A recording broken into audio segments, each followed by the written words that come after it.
April 23. కావున మనమాయన నిందను భరించుచు శిబిరము వెలుపలికి ఆయన యొద్దకు వెళ్ళుదాము.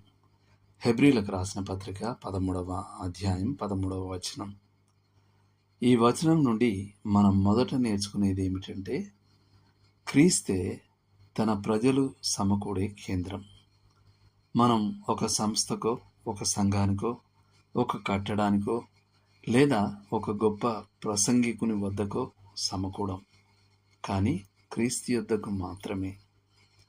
ప్రజలు అతనికి విధేయులై యుందురు. ఆదికాండము 49:10.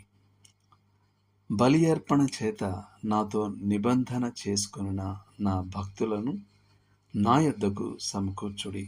కీర్తనలు 55. రెండవ పాఠం ఏమిటంటే, మనం శిబిరం వెలుపలికి ఆయన యొద్దకు వెళ్ళాలి. ఇక్కడ శిబిరము అనగా సహజ మనుష్యునికి అనుగుణంగా మార్చబడిన మొత్తం భూ సంబంధమైన మత వ్యవస్థ అని నిర్వచించబడింది. ఇది క్రీస్తు అగౌరవపరచబడిన లేదా తక్కువ చేయబడిన మతపరమైన రంగం. ఇది నేడు క్రైస్తవ్యమని మారువేషం వేసుకున్న అన్యమత వికృత రూపం.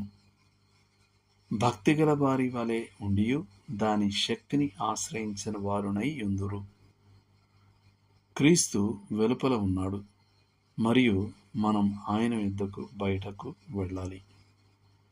శిబిరం వెలుపల క్రీస్తు యొద్దకు మాత్రమే సమకూడటం నిందతో కూడుకున్నదని కూడా మనం నేర్చుకుంటాం.